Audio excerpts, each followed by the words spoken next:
Come see me at Wise Guys this Friday, Saturday. I can't believe you're not passed at the Mothership. Not yet. Nothing against the comics there, but dude, I've seen your shit. What? Yeah, but he's not yet because it's saturated. There's just an audition process. There's a process, but he's doing great. Well, what's the fucking process? You audition for Adam. Look at Brendan. He doesn't understand the process. He doesn't understand there's a process because he was obviously came up in an era where there was no process. Rogan was a process, you know. You send Rogan a text and everything gets sorted. Bren doesn't understand, like, you know, patience. He doesn't understand waiting your turn. Doesn't understand any of that shit. He just wants his chance right now, and by chance it means guaranteed opportunity. And you know, and there's, you know, not a lot of space. You know, there's a pretty. It's just very different. It's different than they do at the Cellar, because at the Cellar, what they do is I had to go, like, you have to go after Bill Burr, you have to go after Dave Attell, and they see how you do on a 5-minute spot following a monster. And if you do well, then you're in, but you still have to, like, prove yourself, kill it every time for the next couple months. So they were putting me after Jimmy Carr all the time. They're putting me up after Dave Attell, putting me up. I was following Bill Burr on a regular basis. So, like, they put you through the ringer. By the way, down in that room, that's how it should be. I fit that because. But you have to fit in that lineup. Yeah, and with Austin, it's more of like he has to see you a certain amount of times, like at like a mic or something like that, or like at a show there, which is like it's a little different. Is it open? Oh, that's probably why Brendan didn't want to do it. Now it's making sense why Brendan didn't want to go from the ground up, because it sounds like a long process, you know. It sounds like you gotta, like, you know, you gotta see you around, get the vibe, you're a cool guy, all this nonsense. That's why Brendan didn't want to do it, because it was a long process. He just wanted to jump the queue and get fucking headline weekend set straight away. Oh, this is so brilliant. Open mics, is that how they're doing it? It's like it's almost like a mic, but it's like they also know who's going to be on the thing. So it's very interesting. So you just got to do it more. You have to just keep on doing it. Sees you, but and there's like, but he's been great. Every time he's seen me, like both times he came up after my set and he's like, "Dude, Adam's fucking awesome. Yeah, like that was great." But like, so it's just a matter of time. It's like a ringer thing that they put you through. But like, I guess it's to vet out, and I guess it's because like there's a lot of, I don't mean to be mean, but like the quality of comics in New York versus. You know what he should have said? He should have said, you know, basically Brendan fucked up the shit. Brendan's basically rapid ascension from like a nobody to like having a comedy special on Showtime kind of fucked up everything. Now probably comics coming up think they're entitled to do a special after 2 years. They're fucking, you know, considering offers after a year. It's going crazy, right? People on social media, if you get one funny scare, all these agents are trying to sign you, all this nonsense. So I wonder if in part Brendan's fucked up the unsuccessful experiment to make Brendan a stand-up comedian. I wonder if that's now resulted in all of these places, cast whatever, do you know what I mean? Taking a longer route in terms of I want people to be passed at places and not just giving people a fucking pass because, I don't know, they were somewhat funny one show back in the day, you know? It's like, no. We're going to make sure everyone that gets past you is a fucking turbo good at what they do, or, you know, funny, and then go from there. But Brendan wanted no parts of that, by the way. Brendan wanted no parts of that new process of passing comedians at the Mothership. He was like, I quit. Rogan said you have to earn your stripes again, start from the beginning, see how you vibe. You know, Adam Eagle has to see you a few times here and there. Brendan Brown's like, I quit. I love that. Austin right now is very different. So because it's like, Austin's kind of a newer scene. So if anyone thinks that Austin's competing with a New York or LA, it's just, it would be like saying Atlanta is just as good as Hollywood when it comes to actors. It's like, well, I know there's a stream in Atlanta and they're newer. They'll get there. They ain't LA. It's just LA's been around 100 well, definitely years. New York is. Yeah, but what's that? The problem with Bappa is that he's not good enough at stand-up skin. He's not good enough at stand-up, skip the open mic process, not good enough to do the good at the fucking mics. Exactly. He's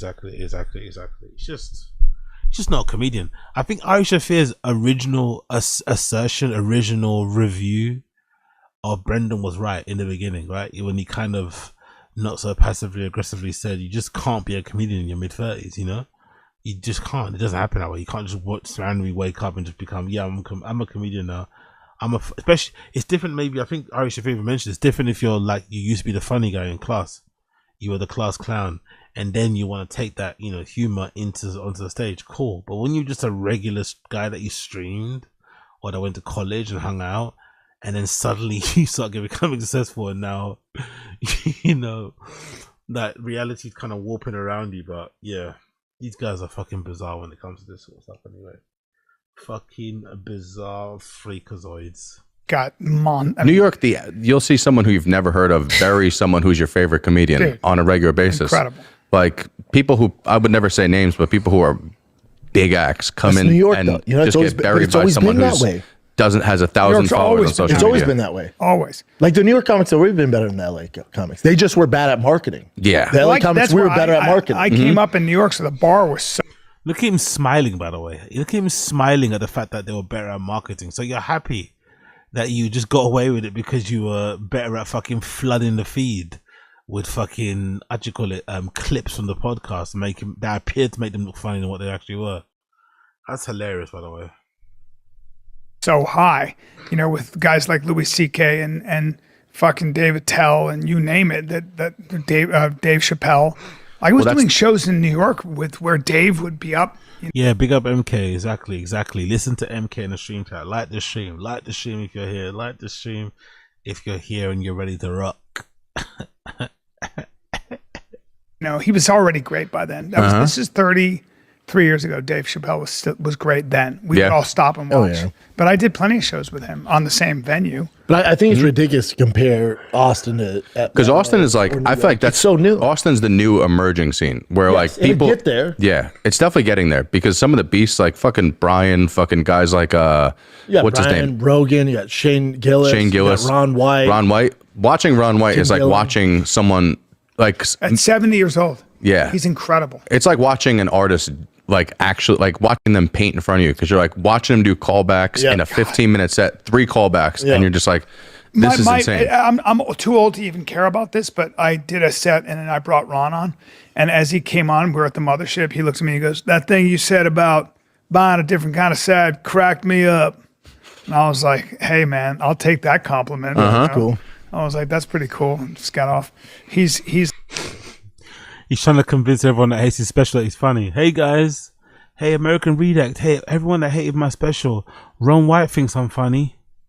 Ron White quoted one of my jokes. Ron White gave me a pat on the back and said I'm funny.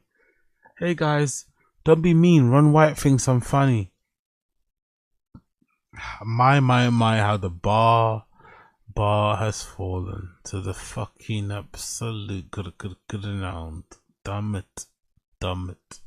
He's like my favorite right now. I do feel like this is the new up and come because LA is kind of not where New York is, They'll bounce back.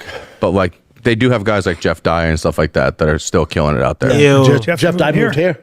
Did he? Just bought a house. Did he really? Yeah, and the GoFundMe didn't help him. That was a joke. Yeah. Was it? Yeah, that was a joke. I didn't know what happened with that. I was like, dicey. Jeff swung It was a clumsy mess. That's horrible, man. Clumsy joke. I love Jeff. I was like, we love Jeff. What are you doing? yeah. Jeff no, I is met the him. best. You introduced me to him the other day. He was great. Jeff's awesome. He's such a good guy, man. Yeah. And funny as fuck. Yeah, he went. I love the difference between the way Brendan mentions his friends or talks about it and the way Brian does.